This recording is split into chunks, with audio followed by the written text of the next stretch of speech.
Bienvenidos a su canal Crónicas del Excusado, Historias y Relatos. Aquí en compañía de dos gatos peletas.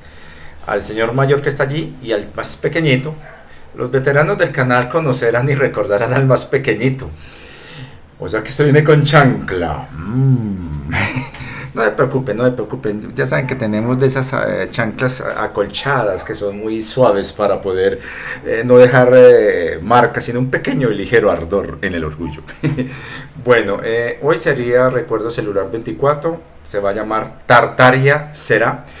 Dentro de la moda que está en este momento, dentro de ese guión que uno no sabe de dónde saldrá, entre comillas digo, no se sabe, sobre lo que están diciendo divulgadores. Y quiero aterrizar cositas, sobre todo con el video que compartí hace poquito del queridísimo Fran Parejo, que por fin sacó algo muy pertinente en lo que tiene que ver con su área principal de dominio, que es el derecho, sobre la ley natural y todo lo que hay alrededor de eso. Pues espero que sirva, y sobre todo, no solamente para los de España, cualquier lugar del mundo es necesario conocer nuestra Constitución. Pero para poder nosotros entrar en esto, y sobre todo en lo que es el importante, lo que es tan importante, el poder que tenemos de poder manifestar y crear, tenemos que convencernos de que no existen límites. Se va a hacer una pequeña lectura, ahí vamos haciendo una pequeña introducción de lo que será más adelante dentro del canal Crónicas del Excusado para este año. Vamos a hacer una pequeña lectura a modo exclusivamente de ilustración y con fines didácticos, porque es un componente muy hermoso que permitirá que los que lo escuchen y les resuene, les ayude a entender ciertas cosas, y respetando clarísimamente los derechos de autor, solamente con fines didácticos. Se va a leer un pequeño fragmento de Conversaciones con Dios, la tercera parte, que es un diálogo excepcional, nueva edición de Bolsillo Clave, que es la editorial, y dándole los derechos de autor al señor Neal Donald Walsh, para que sepan, listo.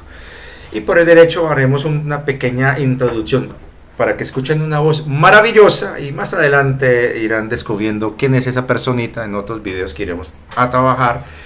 Pero antes de eso, vamos a hacer un en vivo con nuestro querido JC. Ya hicimos un pequeño ensayo con Edith, que muy generosamente nos está colaborando, y que a través de su plataforma, de su canal, ella nos está enseñando a utilizar una herramienta muy interesante. Ahora tenemos que aprender cómo enlazar esa herramienta con el canal YouTube, con Crónicas, y poder hacer un en vivo con nuestro querido JC para que ustedes lo puedan conocer. Va a ser muy pronto, estamos haciendo ya los puntazos finales. Y también va a haber una serie de en vivos con personas muy cercanas y especiales para trabajar temas que nos aterricen a la realidad que estamos viviendo, más desde lo que es la elaboración del duelo y cómo afrontar estos cambios de paradigma a nivel planetario, en donde muchos divulgadores se han enfocado más en lo metafísico y una cantidad de teorías, una cantidad de cosas, pero se les olvida el componente emocional, de cómo manejar nuestras emociones, y sobre todo la parte psicológica.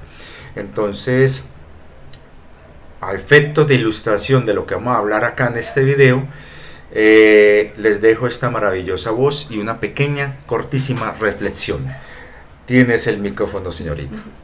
Bueno, muchas gracias. Reiteramos, derechos de autor del señor Neal Donald Walsh, Conversaciones con Dios 3. Abro comillas. Siempre en la vida tienes frente a ti 3 opciones. 1. Puedes permitir que tus pensamientos no controlados creen el momento. 2. Puedes permitir que tu conciencia creativa cree el momento. 3. Puedes permitir que la conciencia colectiva cree el momento. Cuando estés rodeado de una conciencia más baja, te beneficiarás más al aferrarte a tus nociones personales. Pero cuando estés rodeado de conciencias más elevadas, recibirás mayor beneficio si te rindes ante ellas. Por lo tanto, sé sabio y busca seres de conciencia elevada. No exagero al enfatizar lo importante que es la compañía de la que te rodeas. Y sus pensamientos más poderosos, aquellos a los que se aferran con más fervor, son los que prevalecerán como todo en la vida. Muy bien, ahí tenemos algo para reflexionar.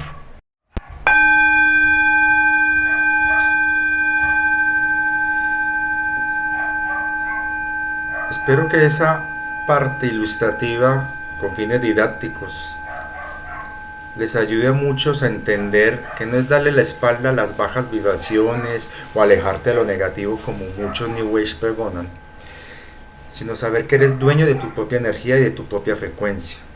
Pero también somos responsables, a modo consciente, de lo que decidimos estar y dónde estar y con quién estar. Hay personas que nos pueden dar mucha sabiduría y no tienen necesidad de tener diplomas, títulos y ser un coach. Hasta una simple persona humilde de la calle nos puede dar mucha sabiduría. Pero hay muchos que creen que la apariencia tiene que ver con la vibración y no es así.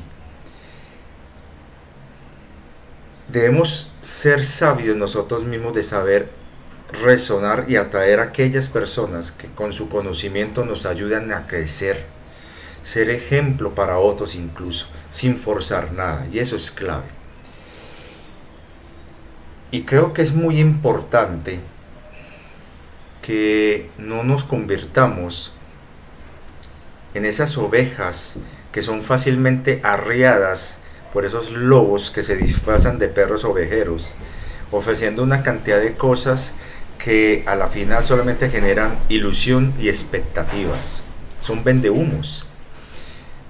Me fue muy pertinente llegar a ese momento de ver ese video que publicó el señor Fran Parejo en su canal Un Salto Cuántico sobre lo que es la ley natural. ¿Cuánta gente, yo me incluyo, nos engañaron o manipularon con eso, o nos hicieron creer cosas que en últimas me pareció genial esa reflexión que él deja muy claro? Los que se metieron en el cuento de la ley natural descuidaron algo muy importante dentro del derecho romano que rige la mayoría de los países del mundo, y que en este canal lo he dicho y lo he insistido en muchas veces cuando le hemos hablado. Tenemos que aterrizarnos a las herramientas de la 3D en la que estamos. Uno no puede venir con humo a tratar de apagar fuego. Suena raro, pero es verdad, porque en últimas terminas ahogándote. Nosotros tenemos que entender que si bien las leyes naturales existen y son reales y sirven para el crecimiento como individuo dentro del empoderamiento y la soberanía interna, a nivel del derecho positivo, como muy bien lo dijo Fan, no son útiles realmente las leyes naturales, sobre todo porque los que controlan este mundo y todas las instituciones de poder se basan precisamente en el derecho positivo. Entonces desde ahí, en su terreno, es que hay que trabajarles. Entonces mucha gente se pegó una estrellada impresionante, y conozco casos de personas que perdieron propiedades, se les embargó sus sueldos por creer en las narrativas de esos vendehumo, que yo no sé si lo habrán hecho con la intención o no, con conocimiento o no de causa, con dolo o no, haber pregonado todas esas narrativas que al final hicieron que muchas personas se confiaran en ello y entraran en situaciones que lamentablemente les perjudicaron su vida. ¿Quién responde? ¿Quién les ayuda a esas personas? Los que están dando mucho dinero para que se mantengan los que están en reno. Hay gente que está hipotecando sus casas detrás de una ilusión. Y así no es como funcionan las cosas. Entonces lo mismo pasa con nuestra energía. Uno puede seguir la narrativa de la mayoría, como pasa con ciertas redes, donde influencers con mentalidades muy involutivas pregonan la mediocridad. Tenemos que apoyar realmente los que son realmente efectivos y ayudan en el aporte del crecimiento humano, en el despertar humano. Hay una influencer, una niña de la ciudad de Bogotá, que era recicladora. Una niña humilde que reciclaba en la calle, hacía separación de cosas, vivía de eso. Y un día con un celular baratico empezó a hacer videitos ahí en la calle de lo que ella hacía con el reciclaje, y empezó a enseñar sobre eso, esas vivencias cotidianas. Y hoy día se ha convertido en una influencer que ya vive en muy buenas condiciones, con su buena casa, ya puede viajar por el mundo y continúa con su trabajo de recicladora. Y es bellísimo lo que ella hace, no se dejó afectar por el ego que muchos influencers caen. Eso son iniciativas que hay que apoyar y no las mediocridades que nos están vendiendo a diario. ¿Qué tipo de información? Sí, es una chancla. ¿Qué tipo de información nosotros estamos seleccionando realmente? Hay personas que me están compartiendo cosas muy valiosas por Telegram, pero otras me están mandando, perdonen que lo voy a decir muy duro, basofias que no tienen contenido realmente. Ni siquiera se toman la delicadeza de ver esos contenidos y me los reenvían dentro de esas cadenas donde ni siquiera utilizan pensamiento crítico. Entonces yo creo que es necesario, muy importante, que tomemos conciencia de qué es lo que vamos a consumir en conocimiento y sobre todo cómo lo vamos a procesar para producir más conocimiento y no propagar bulos o propagar fakes, que es lo que está muy de moda. La gente que se metió en el cuento de las leyes naturales descuidaron muy importante información con respecto a la ley positiva, el derecho positivo.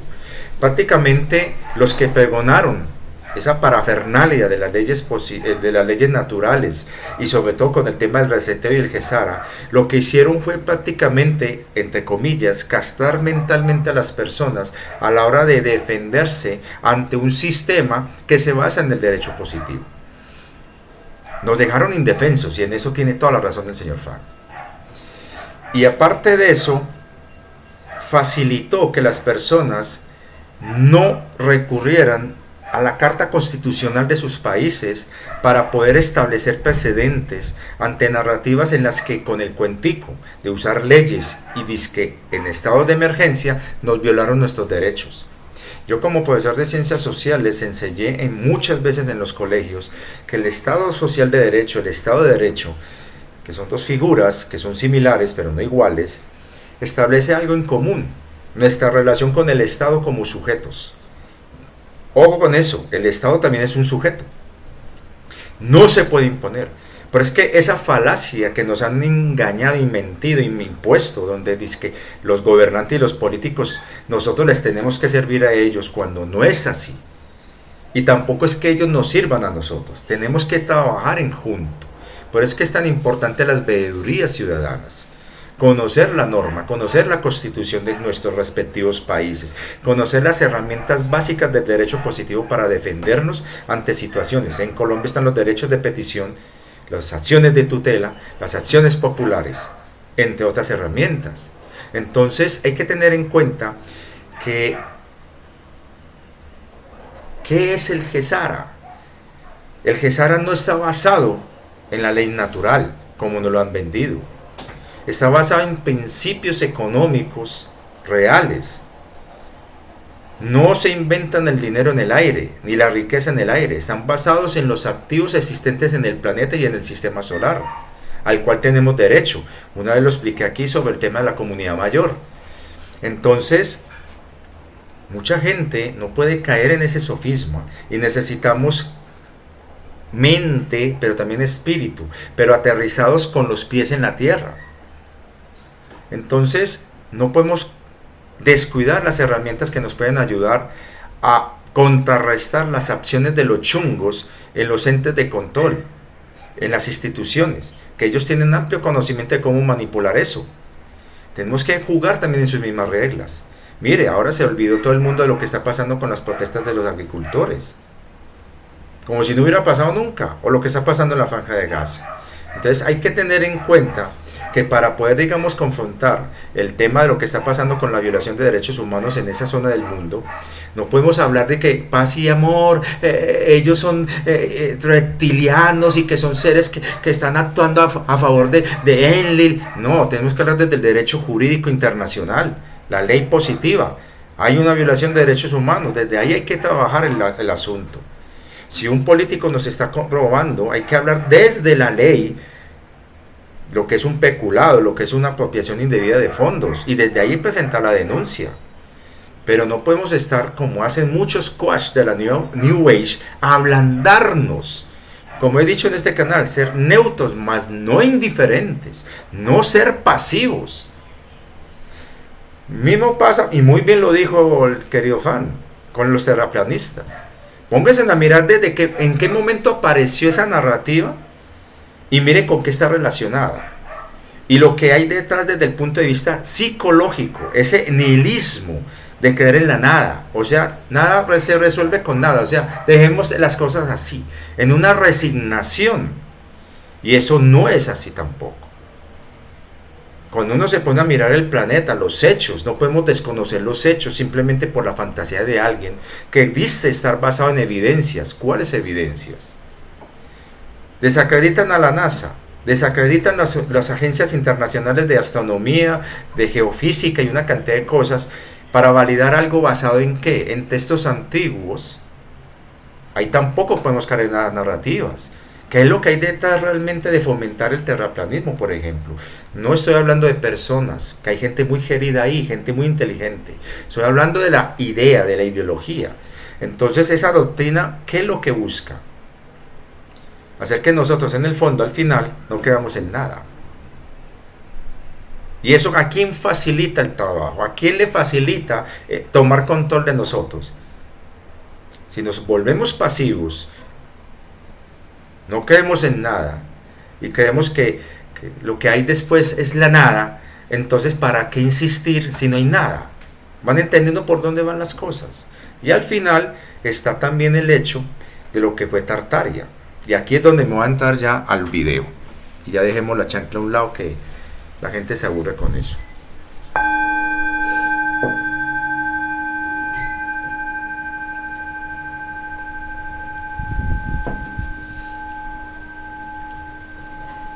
Yo no soy un experto en Tartaria, ni voy a decir acá que tengo la última palabra de Tartaria. He observado que en otros canales de más trayectoria, con muchos más seguidores, de manera casi simultánea, como siguiendo una agenda, están hablando de Tartaria. Durante muchos años me ha interesado el tema y me he ido por las ramas, porque no se puede ir realmente directamente por el tronco y hacia la raíz. ¿Por qué? Por una razón muy simple. Las fuentes existentes sobre ese tema de Tartaria son muy escasas y prácticamente están muy limitadas y muy controladas. Venir a decir que nos basamos en canalizaciones es partir de suposiciones. Entonces es necesario empezar a buscar las pistas de manera indirecta. Desde muy joven a mí me encantó los mapas, la geografía, los aviones. Y yo me acuerdo que en algunos libros, sobre todo una enciclopedia muy viejita que mi papá cuando yo era niño me la regaló, eran 3 tomos, unos libros así grandes de pasta dura, con láminas de color, con trabajos hechos a mano, bellísimo, incluso con unas litografías bellísimas. Habrían unos mapas donde hablaban de Tartaria y la ubicaban en el centro de Asia. Al norte, las estepas siberianas, al sur, lo que es el océano Índico, hacia el oriente lejano, lo que es China y lo que es India, y lo que es hacia el occidente, lo que es todo lo que es la parte de Europa oriental, Turquía, el Mediterráneo, Medio Oriente. Es una gran extensión de territorio, tan grande como más grande que Estados Unidos y Canadá, en medio de un paisaje geográfico que está constituido por extensas, inmensas sabanas, llanuras, con colinas aisladas por aquí y por allá, depresiones por aquí y por allá, mesetas por aquí y por allá, y muy pocas cadenas montañosas y un gran desierto como el Gobi. Hay muy pocos ríos, algunos lagos, está algunos mares, el mar de Araral, el mar Caspio y el mar Negro, y hacia el norte las zonas de tundra, que es la Gran Siberia. Pero esa zona, geológicamente hablando, es muy antigua, extremadamente antigua, forma parte de un gran bloque continental, Hay que ver Asia como un solo bloque. De hecho, Europa realmente no es un continente, ni siquiera un subcontinente.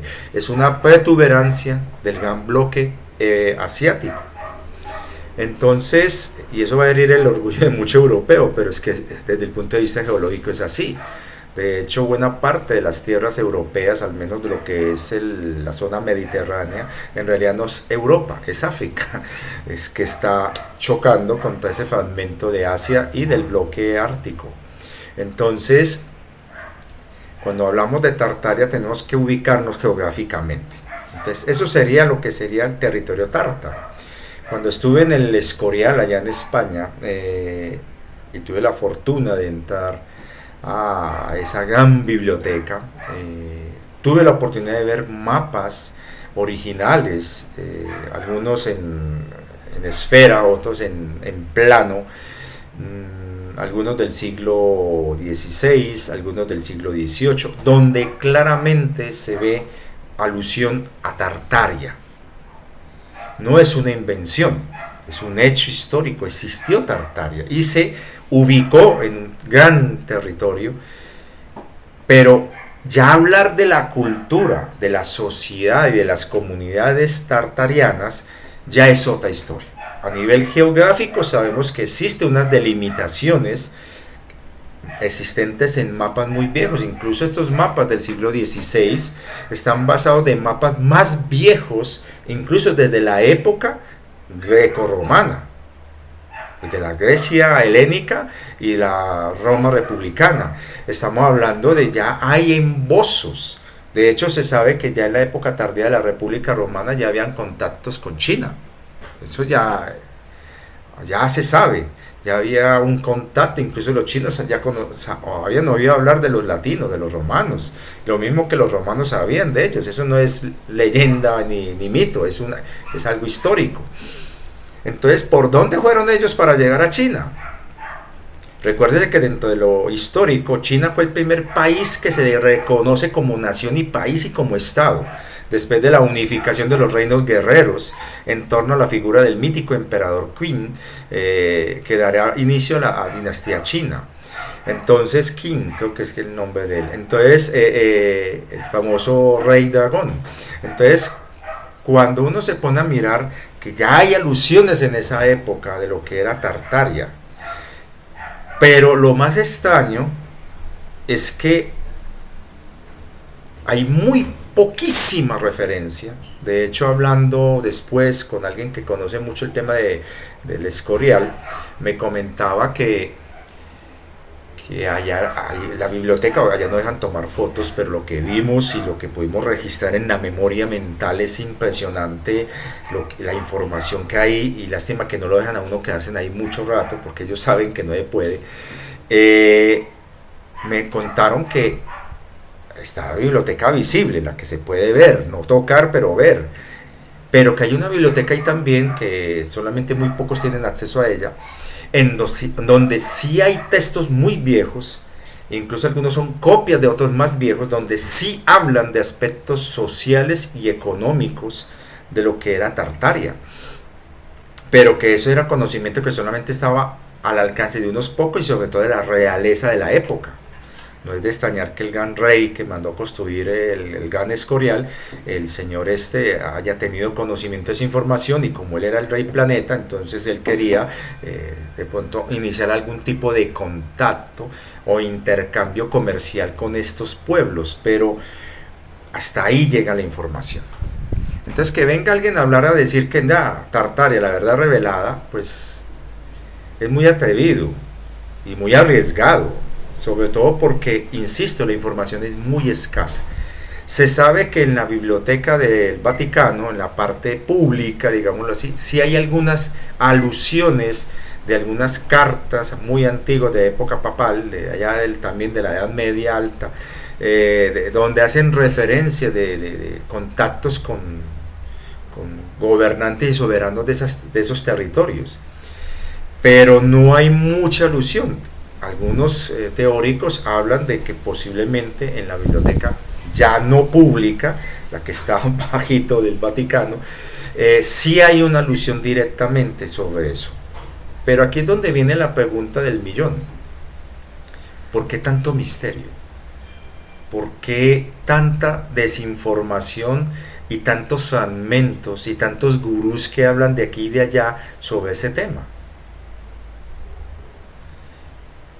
Y sobre todo, realmente qué pasó con esta gente. Entonces uno tiene que empezar a mirar, vuelvo insisto, a ver las cosas de manera indirecta.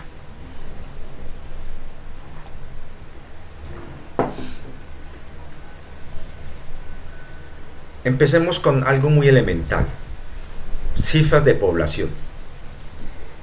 Y donde uno empieza a darse cuenta, y es irónico lo que voy a decir, pero es verdad, donde uno se da cuenta de que lo que nos han hablado sobre la humanidad como lo que creemos que es, hay muchos huecos, muchos baches que no coinciden, no son coherentes con la información ofrecida, pero como poca gente se pone a investigar, hablemos del número de muertes que se puede dar en guerras, conquistas, invasiones, enfermedades, esclavitud, etcétera, en la antigüedad.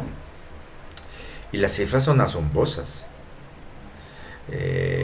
Uno cree que el Imperio Romano se la pasaba de guerra en guerra. No, ellos eran muy pragmáticos y evitaban al máximo la confrontación y preferían más bien acciones punitivas, embajadas, diplomacia, sobornos y asesinatos selectivos. Pero conflictos así grandes no. Pero cuando uno se pone a mirar las cifras en el periodo romano, y uno empieza a sumar los números, la cantidad de gente que moría, perecía en esas grandes batallas, en esas campañas que a veces llegan a durar años.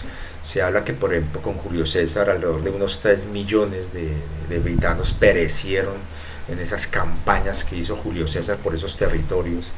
En las campañas que hicieron los diferentes gobernantes y emperadores después de Roma, en las grandes tierras germánicas se hablan de millones de muertos. Y uno dice, bueno, si miramos muerte natural, por enfermedad, por accidente, por hambre, por cuestiones climáticas, más estas muertes violentas, y sabiendo que la población mundial en ese entonces era, entre comillas, muy reducida, estamos hablando de que casi siempre cada uno de estos imperios masacraba como si fuese un control poblacional, y de hecho lo era, una tercera parte de la humanidad de la época, sino un poco más. Entonces, ¿de dónde salen esos números? Y sobre todo, ¿de dónde salen los reemplazos? Porque la mortalidad infantil en esa época era muy alta. Hay datos de la época romana imperial que de cada 5 niños que nacían, si mucho uno llegaba a los 5 años. 1 de 5. Y estoy siendo muy conservador. Hay cifras mucho más liberales donde dicen que de 10, 1. O sea, el índice de mortalidad infantil era muy alto. Y estamos hablando de urbes supuestamente organizadas. Ahora imagínense en el campo. Y sobre todo cuando el concepto de familia era muy diferente al de hoy día y que los niños no eran vistos como con esa imagen amorosa, sino como una mercancía prácticamente, y eran desechables. Y la falta, digamos, de empatía o de dolor hacia la muerte de estos niños era grande, porque no porque fueran insensibles o crueles, sino porque era una realidad trágica. Y a eso hay que mirar la selección artificial que hacían. Los griegos tenían la costumbre, y los mismos los romanos y otros pueblos, niño que naciera con un defecto lo descartaban. En Roma era clásico y era habitual que si una familia no podía sostener más de 3, 4 hijos, el que naciera lo llevaban a un basurero o a un templo, y allá lo dejaban a su suerte, que se lo comieran las ratas, los perros, o alguien se condoliera y lo adoptara. De hecho, era muy común la adopción en Roma. Entonces, cuando uno se pone a mirar esos índices de mortalidad tan enormes, esa selección, por ejemplo, los espartanos eran famosos por seleccionar a los niños y a las niñas mejores. físicamente hablando, al nacer. Cualquier pequeño defecto lo desechaban. Y no solamente en Occidente, en Asia también. En India, por ejemplo, cuando nacía una niña simplemente la tiraban a los perros. Así, literal. Sin ninguna compasión. ¡Pam! Tírelo ya. La descartaban de una. Entonces, estoy hablando de épocas antiguas, ¿no? Entonces, si uno se pone a mirar los índices de mortalidad infantil, las cifras de mortalidad por X y razones y las de las grandes batallas y lo que traía en consecuencia esas grandes batallas y conflictos antiguos, la presión sobre la población era enorme. Entonces, ¿cómo se recuperaba esa población? Hay algo que no cuadra ahí. Entonces, esto mismo pasa con Tartaria. Cuando uno se pone a mirar las cifras de muertes, por ejemplo, lo que fue después de la caída del Imperio Romano, toda esa movilización de masas de pueblos nómadas que venían de Asia, los vándalos, alalos y toda esa gente, los alsacios, los godos, todos esos pueblos que eran empujados, ¿quién los estaba empujando? Nadie explica eso. Hay referencias muy superficiales o muy poco convincentes. De hecho, hay algunos historiadores que se atreven a decir y afirmar que Genghis Khan en realidad es una figura mítica y que los mongoles como tales no existieron. Como tales, no estoy diciendo el pueblo mongol, sino como tales como lo pintan en esas historias y películas hollywoodescas. ¿Acaso con eso están ocultando lo que fue realmente la sociedad tartariana? Y desfigurándola y fragmentándola para que no haya una coherencia, para poder entender qué fue realmente y quiénes eran realmente los tartarianos y de dónde venían. No hay un origen claro de los pueblos mongoles, de dónde salieron. Y sobre todo los pueblos arios que empezaron a migrar del Valle del Indo hacia lo que hoy día es Europa. Entonces esas grandes movilizaciones que empezaron a darse, ¿quiénes eran? Para movilizar a los hunos, por ejemplo. Los hunos no era porque querían conquistar, sino que fueron presionados a moverse hacia Occidente y en el proceso se volvieron extremadamente belicosos y guerreros.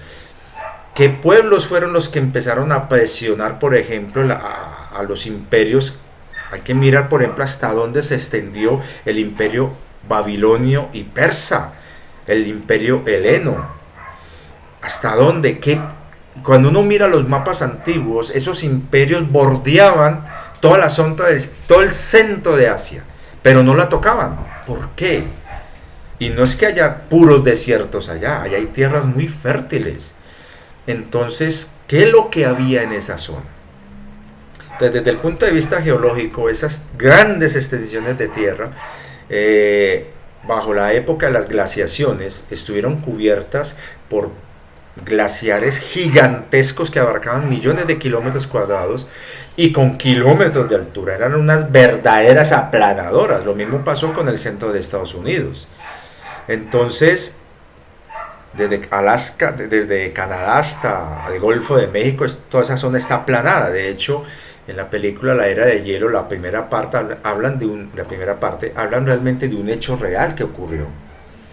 Un gran dique glaciar se revienta y un mar interno se desboca, aplanando cientos y cientos de kilómetros hasta el Golfo de México, depositando enormes cantidades de sedimentos que ocultaron y sepultaron restos de ciudades que ya estaban sumergidas, pero que terminaron siendo tapadas y que solamente hasta hace poco, gracias a las fuerzas de la corriente del Golfo, se logró descubrir una que está cerca a las costas de La Habana y que tiene una pirámide de cristal enorme y está a 700 metros de profundidad. Entonces es muy probable que muchas cosas que habían en esos territorios de Norteamérica fueron sepultadas y borradas literalmente de la superficie del planeta por esa gran inundación que ocurrió hace unos 60, 80 mil años atrás y que se llevó una cantidad enorme de territorio y aplanó esas tierras, que incluso cuando uno se pone a mirar la zona de Utah, de Colorado, Montana, todas esas zonas de allá, sobre todo el Gran Cañón del Colorado, esa profundidad no la hizo, esos cañones no lo hizo propiamente el río Colorado como nos lo dicen. Y esas mesetas todas como aplanadas a la misma altura, eso es un gran glaciar que avanzaba y debajo pasaban ríos del deshielo de ese glaciar. Entonces, ¿cuánta información quedó borrada totalmente en esa zona de Norteamérica hacia el Golfo y que está ahí enterrada bajo centenares de metros de cieno? Y luego cuando subió el nivel de los mares, extensos territorios quedaron sumergidos, delineando nuevas costas hoy día, pero antaño no eran ahí las costas. Lo mismo pasa con el centro de Asia, que geológicamente ha sido relativamente estable, pero estuvo cubierto con mucho hielo. Ahora la pregunta es, ¿realmente estuvo cubierto de hielo?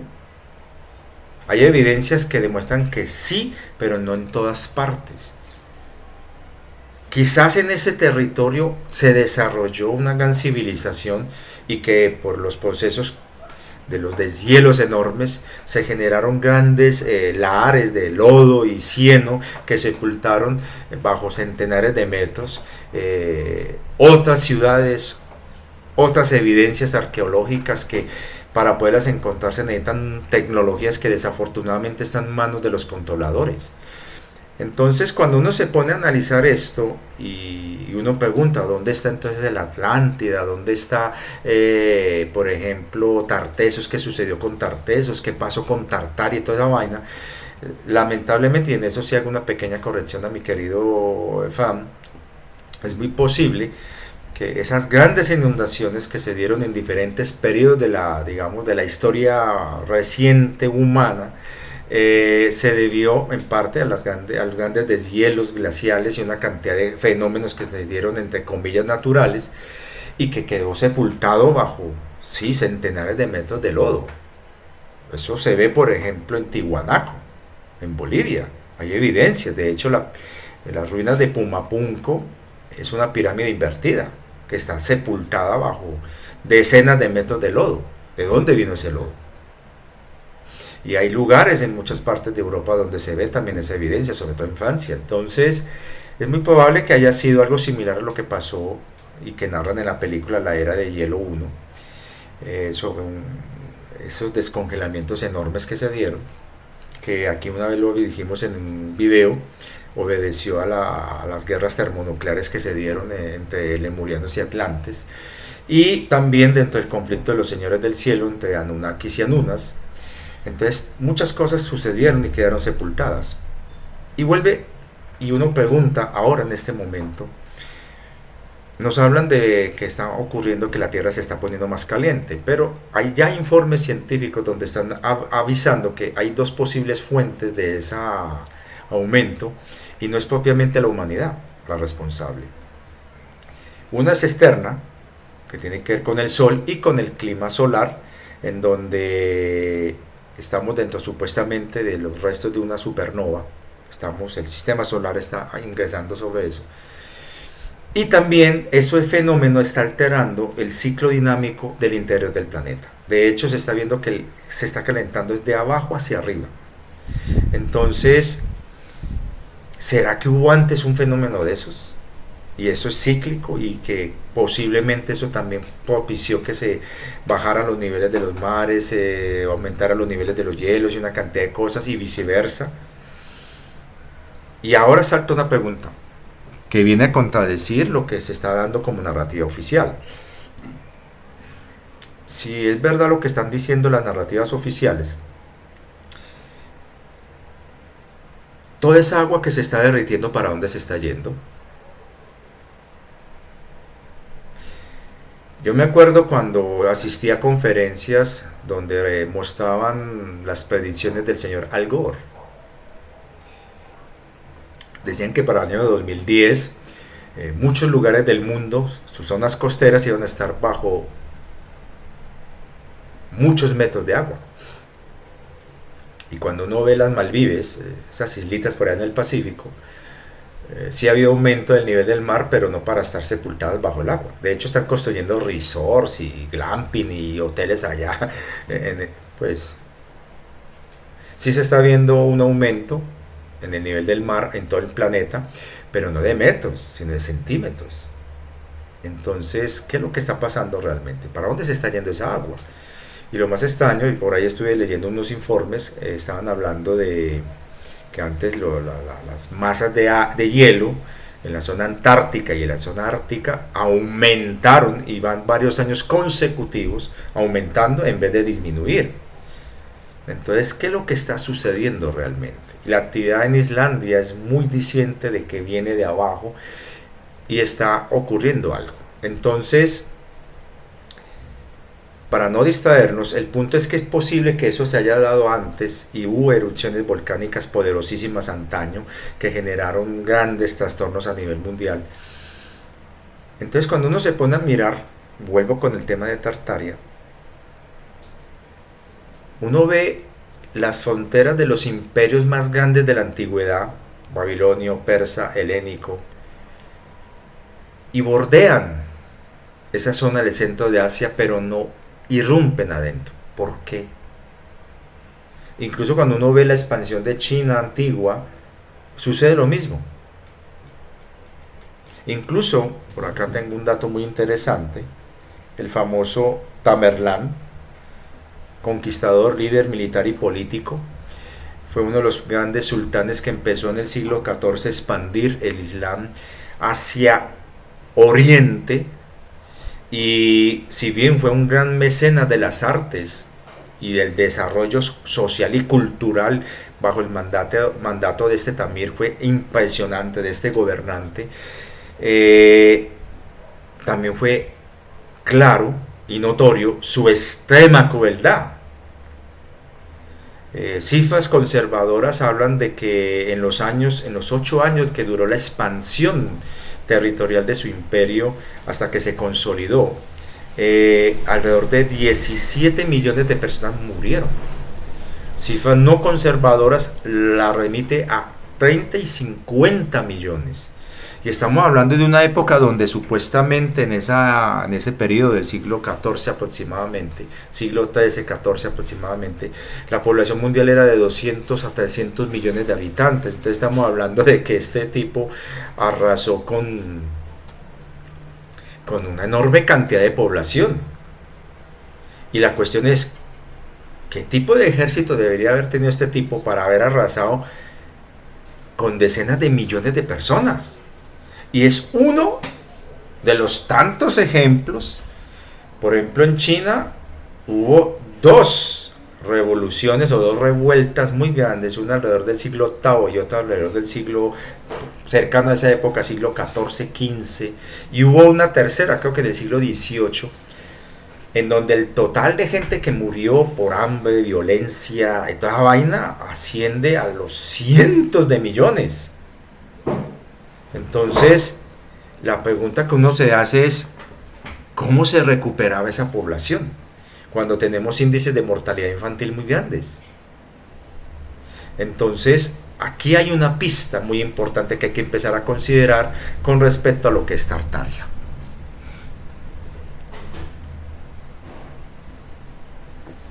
Ay, es café. Este café está rico. Ah, es un bombón. Ay, mira. A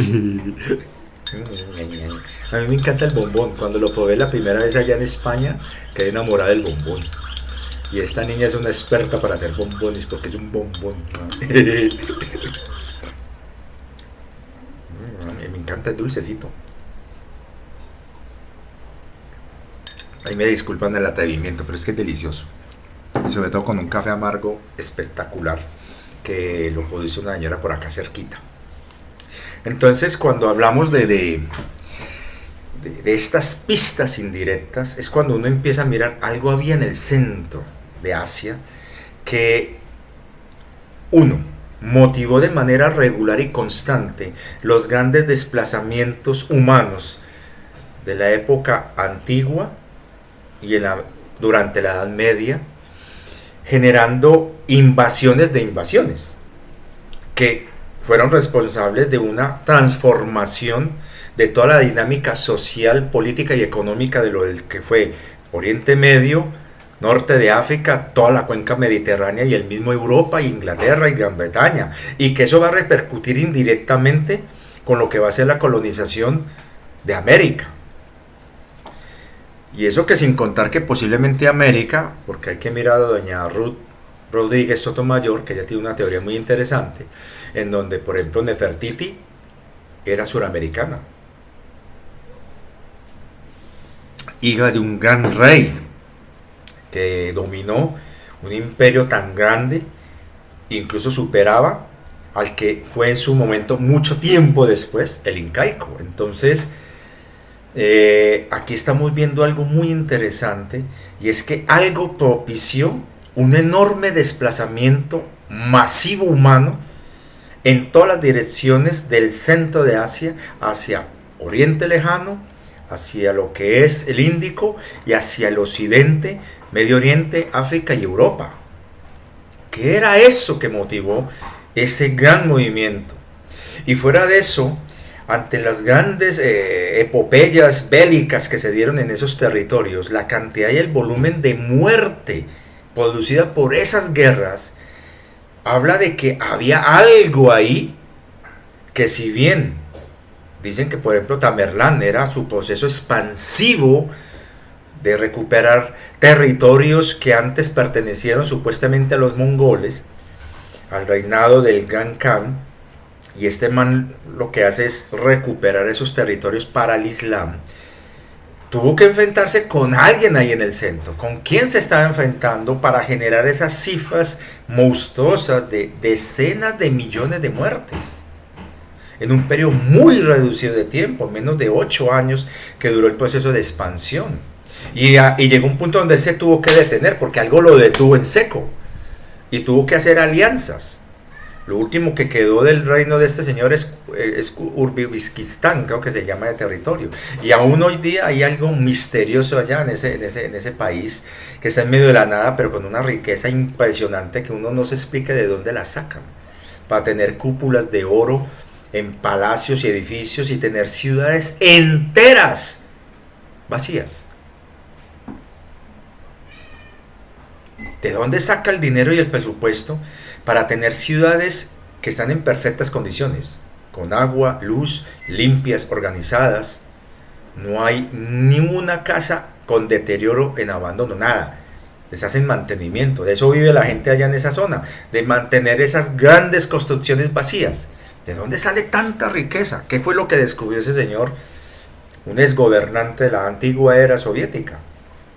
Entonces, aquí es donde estamos viendo pistas indirectas que nos están hablando de que algo ahí actuaba como una especie de contención a los deseos de ambición expansionista de imperios tan poderosos como el chino, como el de la India, como el de los helenos, Alejandro y sus sucesores, persas y babilonios, los mismos turcos, incluso los primeros reyes eslavos. Ahora salieron con una cosa que a mí me pareció chistosísima con respecto al presidente de la nación rusa, que yo no sé de dónde será el cuento ese de democracia, un tipo que gana unas elecciones siendo el único candidato, pero bueno.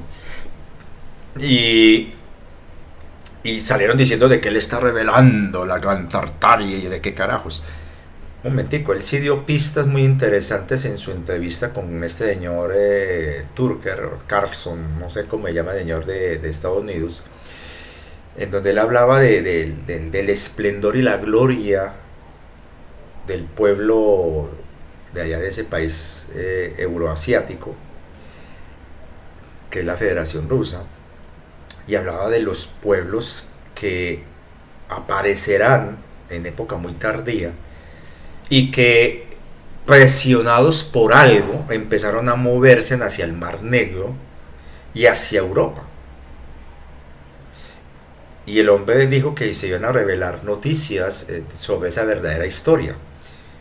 Y ahí es donde uno ve que los agentes de la desinformación empiezan a publicar cosas y empiezan a decir cosas que Yo vi el discurso de este señor, de este presidente, y yo no vi ninguna parte de alusión de la Gran Tartaria.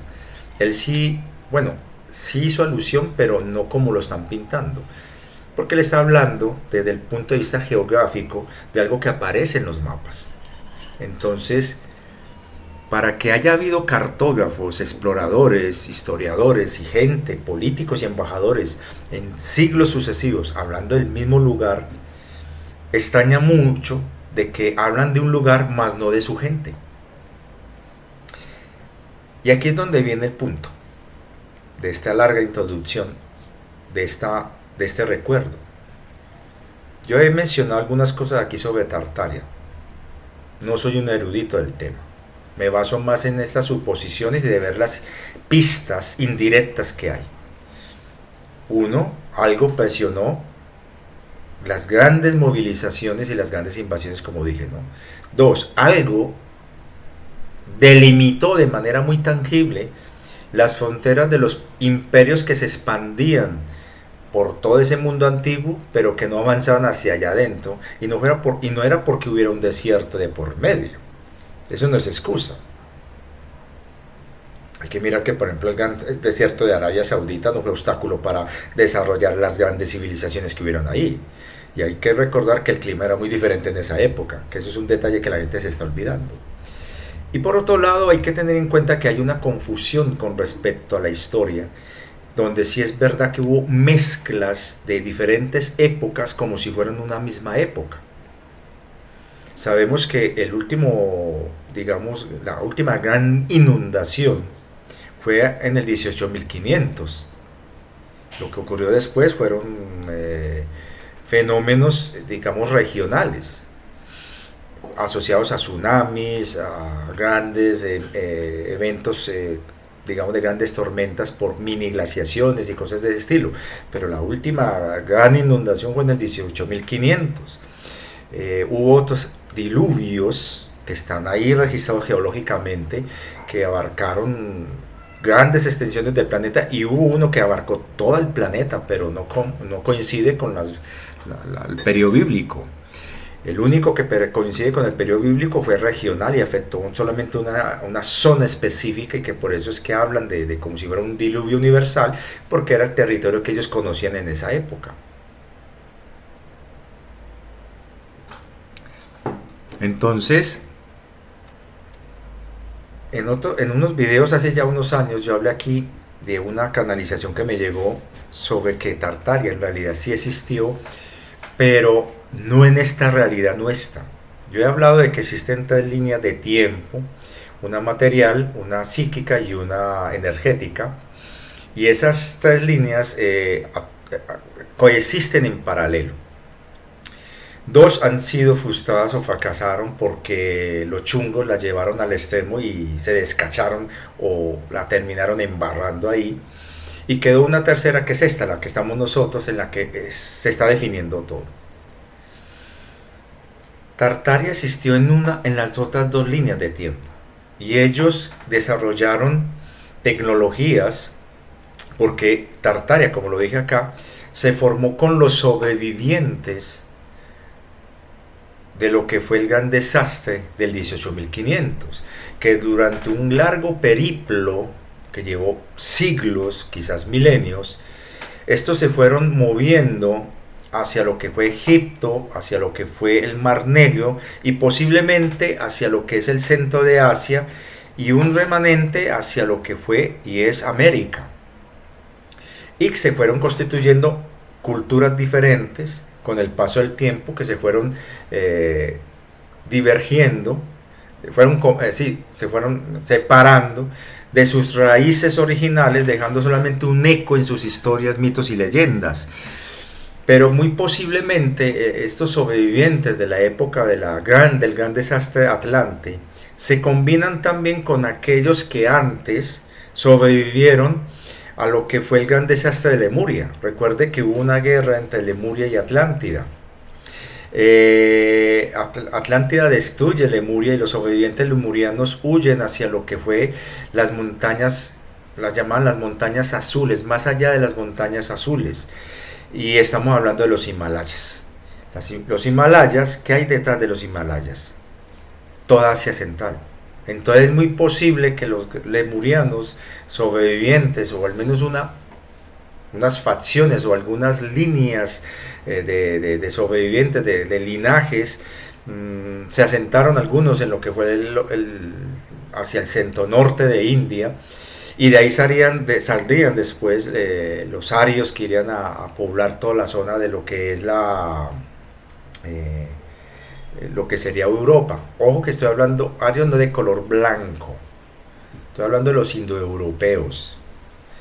Entonces es muy probable que tanto atlantes como lemurianos que se encontraron en esa zona hubieran iniciado un proceso de desplazamiento hacia el centro de lo que es Asia, y que de alguna manera en diferentes periodos de tiempo se amalgaman con una identidad propia como una nación y se identifican como una cultura, y dará origen a lo que llamaríamos Tartaria.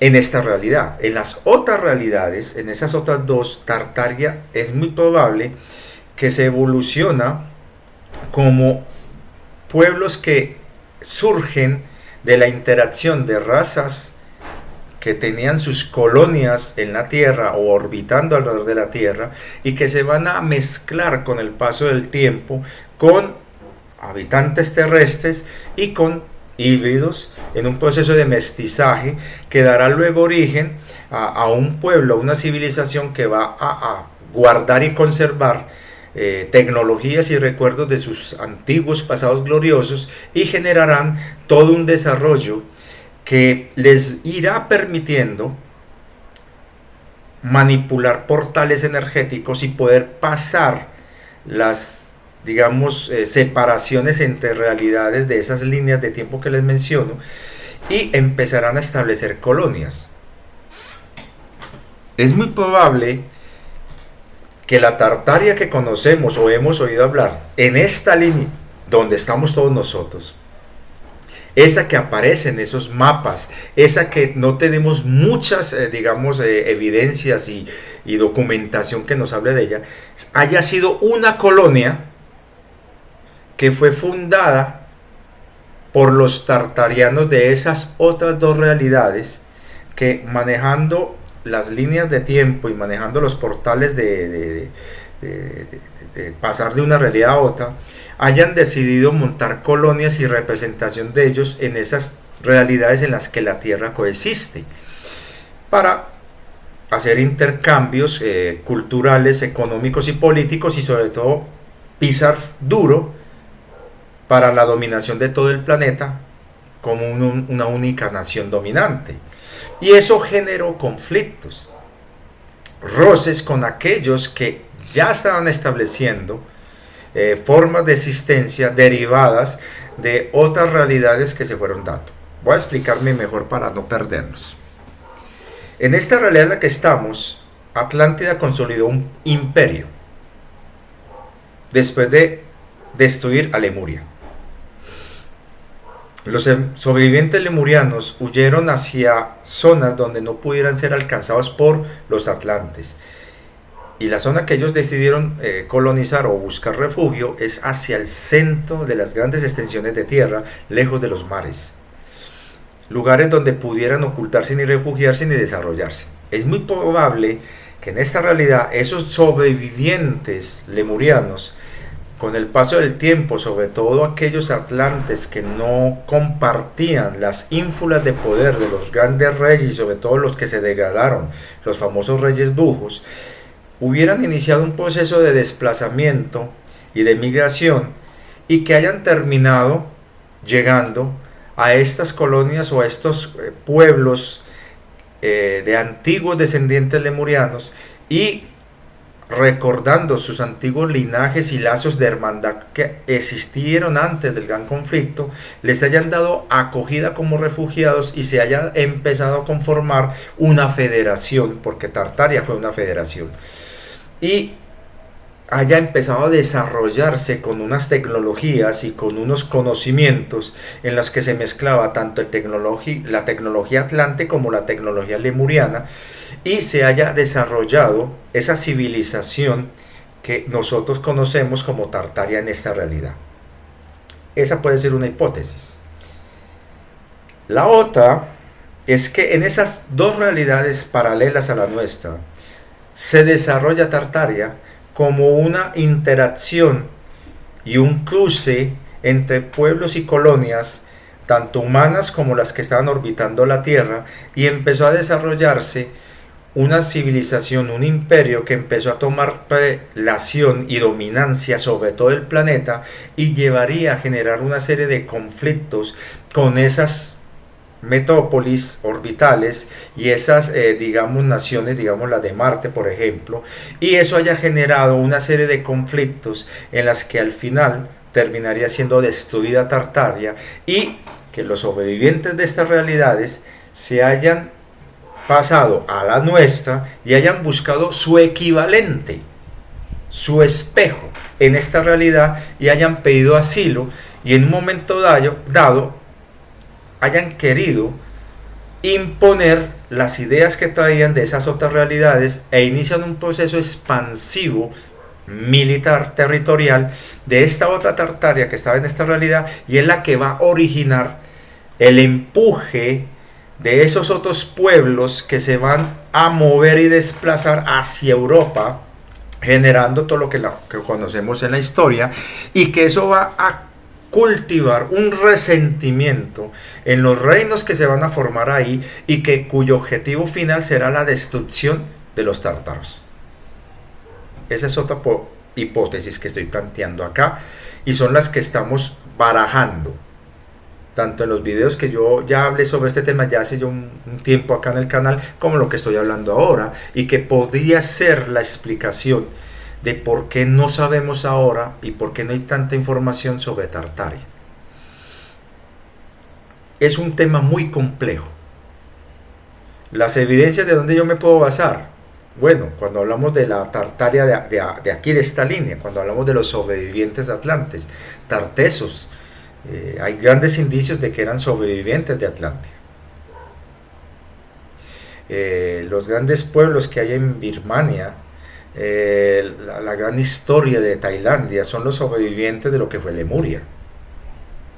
Entonces, cuando uno se pone a mirar que es muy probable que dentro de esa serie de conflictos y sobre todo el gran desastre que se va a dar en el 18.500 y 12.500, ahí hago la aclaración, porque fue un proceso que se dio gradual y que no fue de golpe y que terminaría desencadenándose el último puntazo, ahí sí hago la corrección, la gran inundación del 12.500, el famoso evento Clovis. Entonces, cuando nosotros nos ponemos a mirar que dentro de todo esto existe una resistencia a dar información sobre lo que fue este gran reino.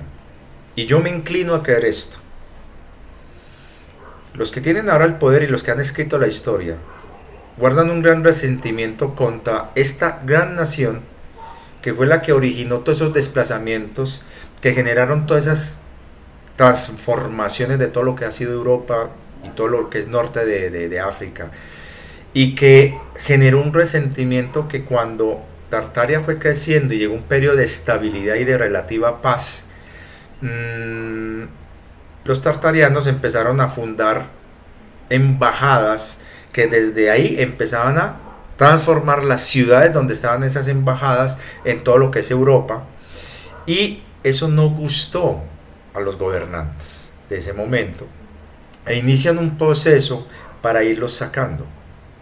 Y es muy probable que los grandes conflictos que se vieron en lo que nos dicen que fue la caída del Imperio Romano y lo que fueron esos años oscuros que fueron entre el siglo V al siglo VIII hasta la ascensión de Carlomagno, hayan sido intentos de hacer retroceder a Tartaria en sus planes de dominación planetaria, de los que quisieron copiar sus intentos fallidos en esas otras realidades. Y eso quizás explicaría también el por qué en China se estaban defendiendo de un enemigo interior. Las murallas, la muralla china está apuntando hacia el centro de Asia, no hacia afuera, no es proteger la frontera de China de invasores que vengan del Pacífico, no, de tierra adentro. Y ese cuento de que eran pueblos nómadas los que atacaban a un imperio tan poderoso como fue el chino, no me convence. Y sobre todo llamaban a los pueblos invasores nómadas de las grandes estepas, los llamaban los tártaros. Y hubo épocas donde emperadores chinos negociaban y tenían embajadas con reinos tártaros. Y por eso que yo digo, Tartaria es una federación. Fue una federación realmente, al menos la Tartaria de esta realidad. La otra Tartaria de la segunda realidad, que fue más psíquica, esa realidad fue más de dominio, de controlar todo el planeta. Y la otra Tartaria, que es de esa otra realidad, que es, digamos, la material, terminó en una gran guerra de devastación con los de Marte y de las colonias circundantes que habían, porque ellos sí lograron dominar todo el planeta y se estaban expandiendo a nivel espacial. Y se empezaron las disputas contra la Luna y Marte, y ahí estalló una gran guerra que terminará con los tartarios, que puede estar relacionada con otras historias, no sabría decir porque hasta ahí no me llega la capacidad, digamos, de dilucidar esto, porque son conjeturas basándome en lo que yo sé y lo que he leído y lo que he visto y las pistas que hay. Entonces, para concretar y terminar, es muy probable que la tecnología de portales que muy probablemente los tártaros lograron dominar haya pasado o haya permitido que, huyendo de los desastres que ocurrieron en esas otras dos líneas, pasaran a esta realidad y se sumaran con aquellos que ya estaban ocupando el centro de Asia y que eran pueblos que descendían de sobrevivientes de Lemuria y del gran desastre atlántido y que habían tenido en algún momento relación con estos otros tartarianos y quizás buscando consolidar y recuperar y reconstruir lo que perdieron en esas otras dos líneas, estos tartarios se imponen a los descendientes lemurianos y atlantes de ese centro de Asia y consolidan toda una narrativa que empieza a generar un resentimiento a los controladores de esta realidad y que buscarán el momento de desquitarse, y eso será la gran purga, el gran reseteo que eliminará todo vestigio de los tartarianos y que lo ubican algunos alrededor del siglo XVIII y XIX, y que el puntillazo final serán las guerras napoleónicas, las guerras expansionistas, nacionalistas, colonialistas y la Primera Guerra Mundial. Y que el intento bolchevique de acabar con el último remanente tartariano, que será el zar Nicolás, fue la puntada que dieron aquellos que estaban resentidos contra este pueblo, que fue, digamos, la piedra en el zapato para los grandes imperios de la antigüedad y de la época medieval, que no pudieron expandirse más allá de lo que fueron sus límites territoriales en Asia. Y que es muy particular otro detalle, la ruta de la seda. Cuando uno se pone a mirar la ruta de la seda, por dónde pasaba, es muy extraño que las ciudades más prósperas de la ruta de la seda estaban dentro de territorio considerado tártaro. Entonces estamos hablando que sí existió un intercambio con algo que había ahí, pero que en este momento existen pocas evidencias, pocos registros, al menos públicos, que hablen qué era lo que había ahí. Y lo que nos han mostrado es algo fragmentado, sin forma, sin cabeza y cola, y que nos hacen creer que eran simplemente pueblos nómadas de las estepas. Hay que mirar el auge de lo que fueron los hunos. ¿De dónde sacaron la tecnología de conquista y asedio los hunos? ¿De dónde la aprendieron? Cuando uno se pone a mirar el poder de expansión de los mongoles, si en realidad existieron como nos lo pinta la historia tradicional, y por qué hay tantas dudas sobre ellos. Creer que un pueblito que vivía del pastoreo, poner en jaque media Europa, toda Asia y toda Indochina. que llegaron incluso a poner en jaque todo el norte de África. El volumen de gente que se necesitaba para hacer eso no cuadra con las cifras oficiales que muestran en las grandes invasiones. Entonces, abastecer a millones de personas simplemente del saqueo y el pillaje no cuadra. Y las grandes ciudades, de hecho, los yacimientos arqueológicos que apenas están apareciendo y que se están descubriendo en toda esa zona de Asia, muestran que hubo un gran comercio y hubo ciudades enormes. Entonces, es lo mismo que está pasando, por ejemplo, con la Amazonía. Ya se está descubriendo que la Amazonía no albergó simplemente tribus que vivían en la edad de piedra, albergó una civilización en toda la regla, con la capacidad de construir monumentos megalíticos gigantescos, de alterar el paisaje y el clima, y fuera de eso de generar riqueza y prosperidad y comercio. ¿Quiénes eran ellos? ¿De dónde venían? La teoría es que eran posiblemente descendientes de lemurianos y atlantes. Entonces, ¿es posible que ellos hayan hecho contactos y comercio con los tártaros? Porque se habla de que los fenicios posiblemente llegaron a América. Y no ocasionalmente o por una casualidad del destino. Había un comercio activo de oro y bienes y servicios, donde incluso de manera indirecta uno se ve, por ejemplo, en los famosos relatos de Salomón. Hubo unos investigadores japoneses allá en los años 90, creo que fue 80, 90, y que eso motivó lo que hizo después ese fatídico presidente que tuvo Perú de ascendencia japonesa, que parece ser que encontraron a Paititi. Estos científicos, historiadores japoneses, por allá de los años 80, 90, no me acuerdo bien, ellos calcularon la cantidad de oro que Salomón pudo disponer para la construcción de sus fastuosos palacios y tener el poder que tuvo. Y de hecho, uno de los grandes, uno de los hombres más ricos de la historia, que también es de esa región de por ahí donde existió el tal Salomón, llegó a tener una fastuosa fortuna en oro, diamantes, pero sobre todo esmeraldas, que eso es un dato que se pasan por alto mucha gente, que llegó a desestabilizar y generar una superinflación en toda África, cuando le dio por hacer una peregrinación, porque creo que se convirtió a una religión, a una creencia, y empezó a repartir dinero por todos lados. Eso fue impresionante. No estoy hablando que estén en la misma época, sino por la misma región. Pero hablemos de Salomón. En Salomón empezaron a calcular la producción de oro que se daban en las minas conocidas de la época en la que vivió Salomón y que eran de dominio exclusivo de los fenicios. No alcanza a ser una tercera parte del total de lo que calcula que pudo disponer Salomón. Entonces, las 2/3 partes, ¿de dónde vinieron?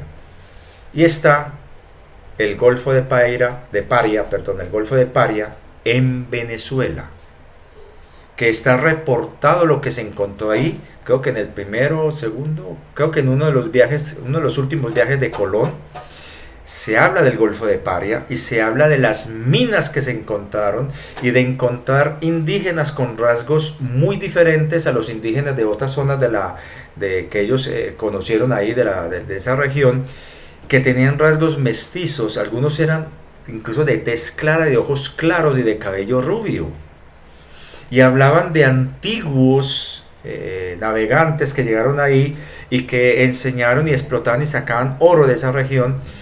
Y es una zona riquísima en oro. Todos los pueblos indígenas, y hay registros arqueológicos acá en América, practicaban la minería aluvial de río, no de socavón ni de veta. Esa tecnología fue desarrollada ampliamente en lo que es Oriente Medio, y sobre todo lo que fueron los fenicios tenían ese conocimiento. Y encuentran estructuras que son descritas por el mismo Colón, que asemejan minería de socavón, que era totalmente desconocida para aquel entonces en América. Entonces, ¿quién trabajó esa tecnología? Entonces es muy probable que esos fragmentos dispersos nos están dando pistas de que Tartaria sí pudo haber existido, que existió un comercio mundial, porque hay evidencias de que pueblos muy distantes comparten rasgos similares arquitectónicos, tecnologías arquitectónicas y civiles muy similares, técnicas de construcción muy similares. Hay vestigios, y es un hecho, en las pirámides se encontró maíz, hay jeroglíficos que muestran plantas de maíz, se encontraron en urnas de barro hojas de coca, y eso es de América. Entonces hay vestigios, y hay incluso en el famoso Valle de los Mil Templos, allá en Birmania, y en el centro de India, en otros templos tallados en la roca, donde se ven animales y representación de fauna que no es de Asia, ni de África, es de América, y de lugares incluso hasta de Australia. Entonces, existe la posibilidad de que existió un comercio y una red mundial global que la dominó quizás un pueblo, una civilización, y posiblemente haya sido Tartaria, y eso generó roces, guerras que están olvidadas y sepultadas en la memoria colectiva de la humanidad, y fragmentada por culpa de los que quieren borrar toda la historia de lo que fue realmente nuestro pasado, y que eso explique por qué hay tantos fragmentos dispersos, pero que estamos ahora descubriendo y saliendo a la luz. Es muy probable que sea así, porque los remanentes de Lemuria y de Atlántida tuvieron que evolucionar a algo, y si manejaban tecnologías de portales, es muy probable que los tartarianos de esa otra realidad hayan fundado colonias aquí, embajadas y ciudades, y hayan tratado, después de la destrucción de sus propios lugares, replicar aquí y reconstruir lo que perdieron en esos otros lugares, y eso los llevó a generar y repetir los mismos errores, que los llevará otra vez a repetir el ciclo, el bucle y su destrucción. Pero para no acumular karma negativo, los controladores de esta realidad decidieron conservar un pequeño remanente de tartarianos, y son los niños y las niñas que se empezaron a repartir en diferentes épocas después del siglo XIX y principios del siglo XX en diferentes lugares del mundo.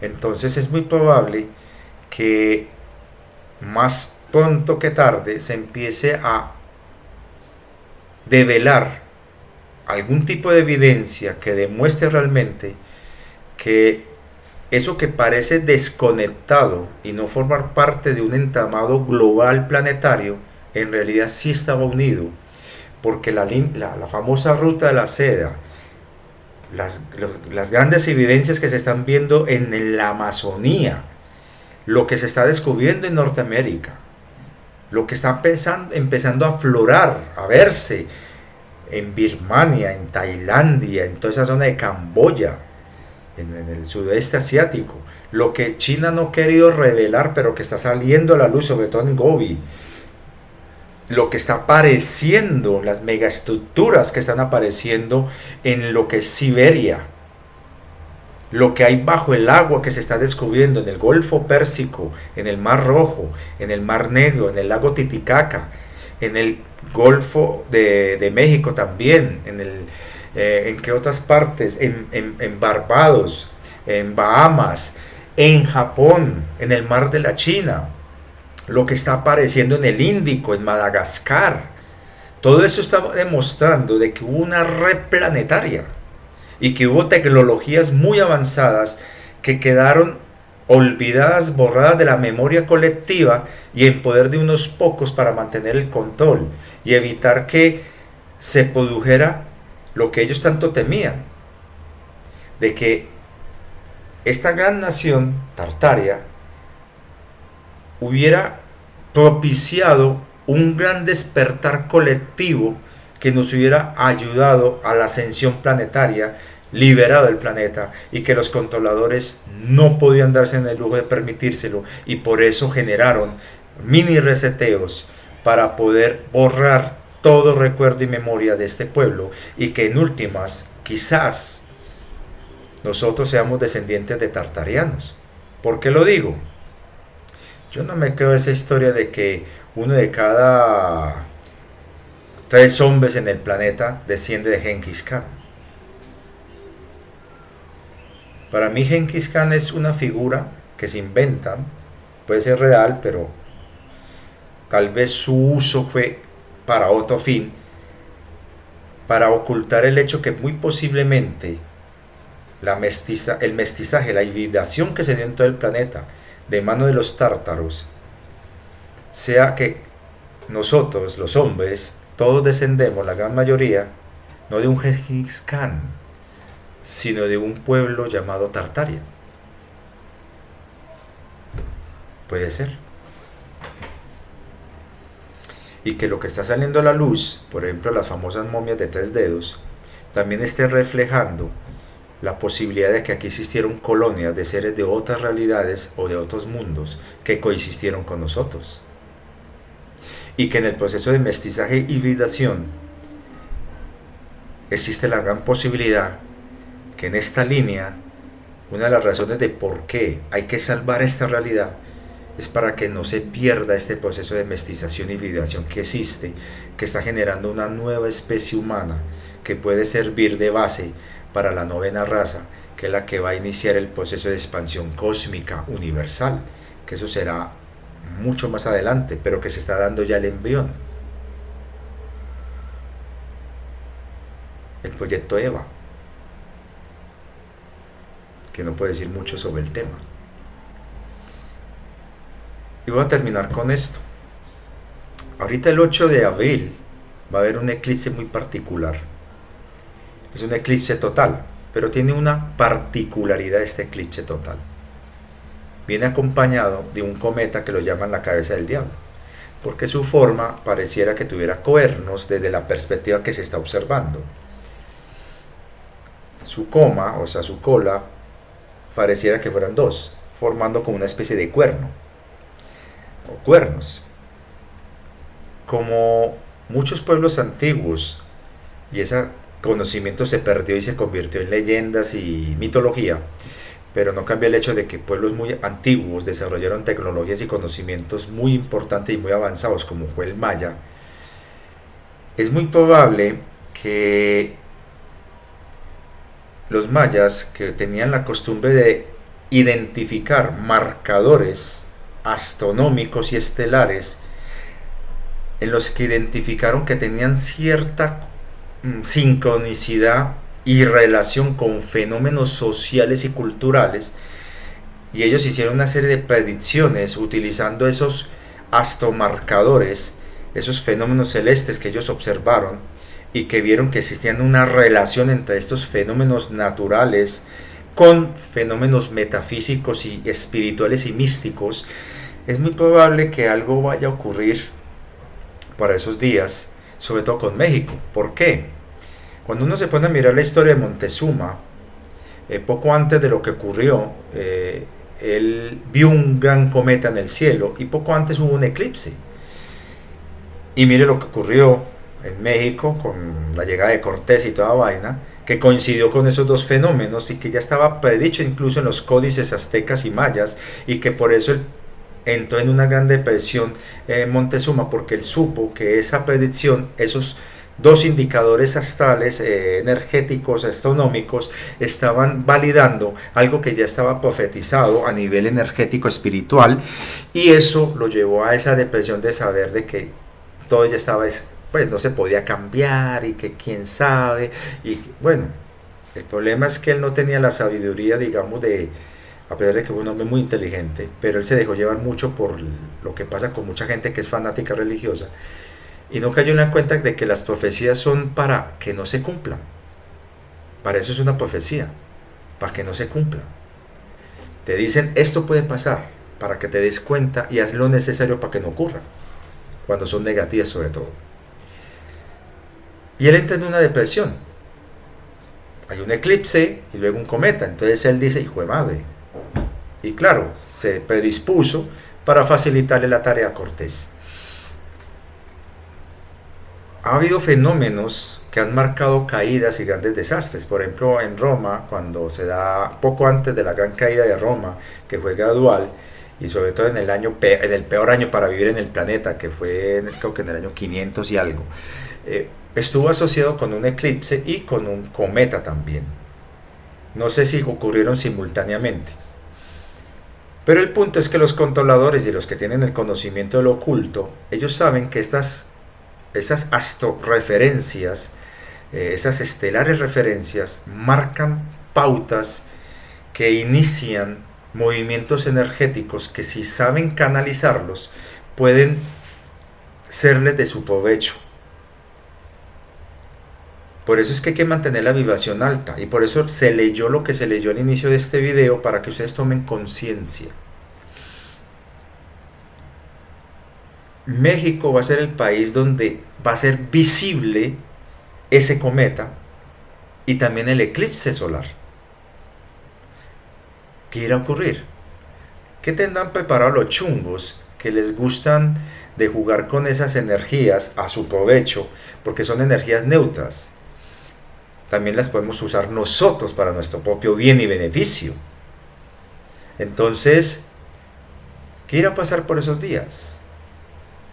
Porque nos han tenido muy distraídos. Entonces es muy probable, y lo hago como modo de advertencia, digamos, blanda,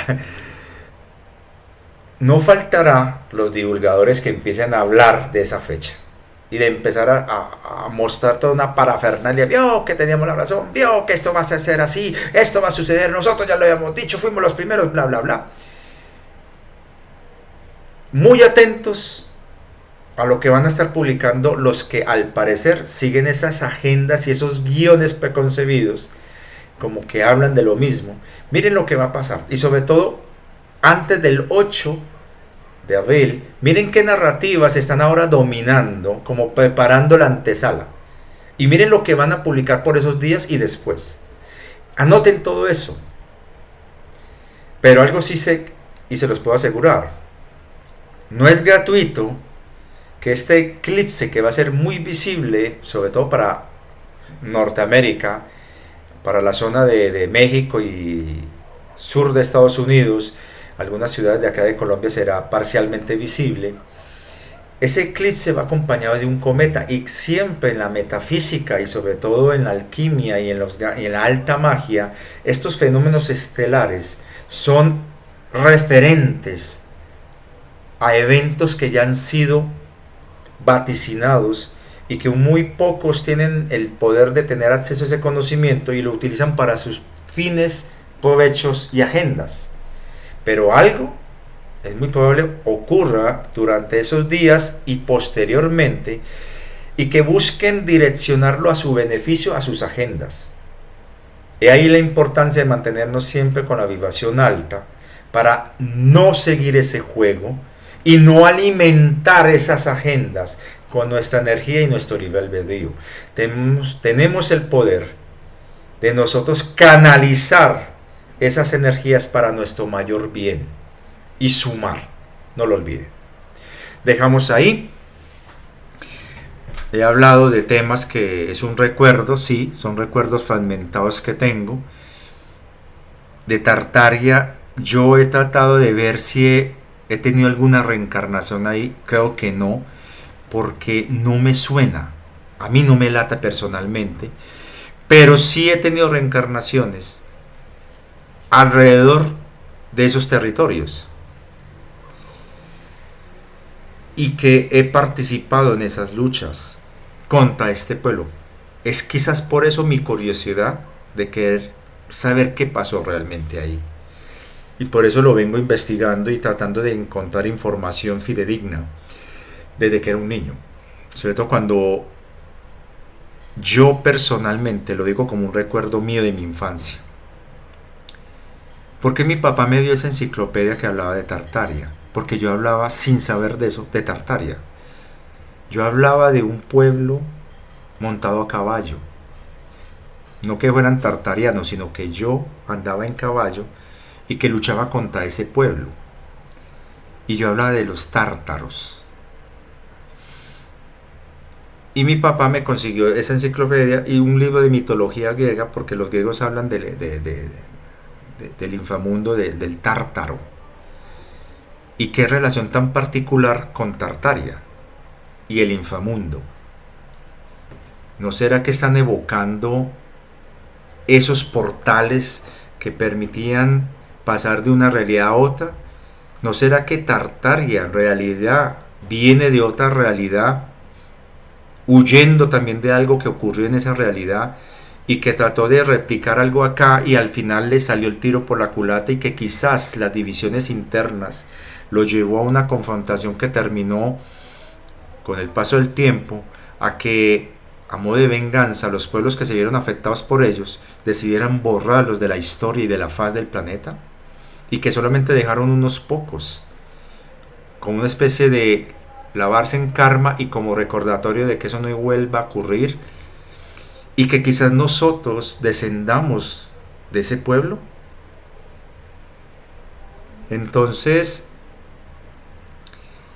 hay que estar muy atentos, y que de niño a mí me llamaba la atención eso. Y por eso es que esa enciclopedia que estoy tratando de recordar eran 3 tomos muy bellos, gruesos, grandes, una pasta bellísima como color madera y con ilustraciones divinas, hermosas, y habían mapas. Y yo me acuerdo de eso, de ese mapa de Tartaria. Y a mí me sorprendió mucho porque yo tenía sueñitos y hablaba de los tartarianos y que yo luchaba contra ellos. Entonces, cuando llega eso, me empieza la curiosidad, pero es muy difícil. Yo he leído y buscado por todos lados y ha sido muy difícil. Casi todo ha sido referencias de referencias de referencias y hay muy poco. Y casi todos remiten a las mismas fuentes. Entonces, ¿por qué ahora, precisamente ahora, hay divulgadores hablando de eso? Eso es lo que me causa curiosidad. ¿Qué agenda hay detrás de eso? ¿Qué revelación van a dar? ¿O qué es lo que están buscando disimular para justificar otra cosa que tiene que ver con el eclipse y el cometa que se va a ver el 8 de abril para buena parte de la franja de Norteamérica? Y cuando digo franja de Norteamérica estoy hablando sur de Estados Unidos y el norte de México.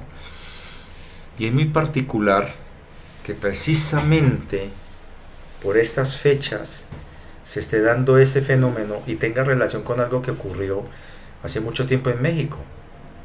¿Será que algo va a pasar con México? No estoy generando alarma, es simplemente activar nuestras antenitas de vinil y empezar como a mirar qué es lo que se está moviendo en el ambiente alternativo que nos pueda dar pistas, y sobre todo tomar conciencia que somos nosotros los dueños de nuestra realidad. Dejamos ahí, les agradezco mucho. Muy probablemente Tamerlán, siglo XIV. Algo tuve que ver con él porque esa información me ha estado llegando. Y quizás yo formé parte de algún ejército que luchó en esa época. Y es muy interesante porque la dinastía de él se llamó la dinastía Timurida. Timur. Y que después de esa brutalidad militar que él ejerció, después hubo una edad de oro con él. ¿De dónde sacó todo ese esplendor en medio supuestamente de la nada? Y después de haber dejado en ruinas y cenizas muchos pueblos y ciudades.